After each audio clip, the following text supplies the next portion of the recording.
Hello everyone, welcome back to my channel. আজ সকালবেলায় পাখির আওয়াজে ঘুমটা ভেঙে গেল। উঠে দেখলাম দুজন নতুন অতিথি আমার রুমের জানালাতে দুদিকে বসে আছে। আমি আস্তে আস্তে পর্দাটা সরিয়ে দেখলাম, যখন একটু আওয়াজ হলো তারা দুজনেই উড়ে গেল।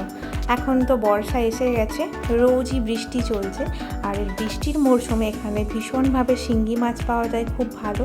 আমাদেরও বাজার থেকে নিয়ে আসা হয়েছিল। আর আজ আমি বানাবো শিঙ্গি মাছের ঝোল। তার জন্য আমি মশলা কিছু বেটে রেখেছি, আদা আর পেঁয়াজ বেটেছি, জিরে বাটা, আর ওখানে 1 চামচ নিয়েছি ধনে গুঁড়ো, 1 চামচ হলুদ গুঁড়ো আর 1 চামচ লবণ। লবণটা পরে স্বাদ মতো আবার দেওয়া যাবে। আর এখানে আমি মাছগুলোও ভেজে রেখে দিয়েছি। মাছগুলো কিন্তু আমি খুব হালকাভাবে ভেজেছি, শিঙ্গি মাছ বেশি কড়া করে ভাজতে নিই। আর আরেকটা জিনিস আমি এখানে পেয়েছিলাম, এই শিঙ্গি মাছের ডিম, একদম কালো রঙের দেখতে। তো আগে আমি কখনো এই মাছের ডিম খাইনি। আর এইদিকে কড়াইটা আমি চাপিয়ে দিয়েছিলাম। কড়াইটা গরম হয়ে যাওয়ার পর এখন আমি দিয়ে দিচ্ছি অল্প পরিমাণে সরষের তেল, কেননা আমি আলুগুলো একটু ফ্রাই করে রাখবো এখন। এইগুলো আমি আগেই একটু ভাপিয়ে রেখেছিলাম, কেননা তাহলে রান্নাটা করতে সুবিধা হবে, একটু তাড়াতাড়ি হয়ে যাবে। আর তেলটা আমার গরম হয়ে গেছে, এরপর আমি আলুগুলো ফ্রাই করে নেব।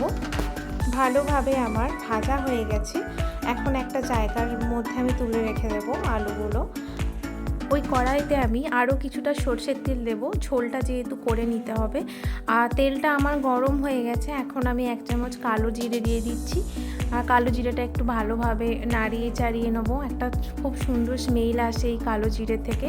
আর তারপর দিয়ে দিচ্ছি কটা কাঁচা লঙ্কা চেরা, আর যে মশলাগুলো বেটে রেখেছিলাম সেগুলো একসাথে সব মিশিয়ে দিয়ে দিচ্ছি। এখন এটা ভালোভাবে আমি মশলাটা এখন কষিয়ে নেবো। গ্যাসের ফ্লেমটা একদম কমে দিয়ে আমি মশলাটা ভালো করে কষিয়ে নেব। ওই যে পাখি দুটো এসেছিলো, কেন আমি বললাম টিয়া নয়, কেননা একদম অন্যরকম দেখতে দেখলাম। ঠোঁটগুলো হলুদ আর পুরো শরীরটাই সবুজ আর হলুদে, আর মাথাটা পুরোটা লাল। টিয়া ভালোভাবে না দেখলে এটা বোঝাই যাবে না যে এটা টিয়া পাখি নয় বলে। টিয়া পাখির তো ঠোঁটটা লাল হয় আর পুরো শরীরটাই সবুজ হয়। আর এমন আওয়াজ, একদম মানুষের মতো ডাকছিল, যেন মানুষই ডাকছে কেউ, আমি সেটাই ভেবেছিলাম। আর এদিকে আমার ঝোলটাতে আমি জল ঢেলে দিয়েছি, আর এবার মাছ আর আলুগুলোও ঢেলে দেবো, দিয়ে কিছুক্ষণের জন্য ফুটিয়ে নেবো। সারা বছরে তো শিঙ্গি মাছ পাওয়াই যায় না, এই বর্ষাকালে আমি এখানে খুব শিঙ্গি মাছ পাই।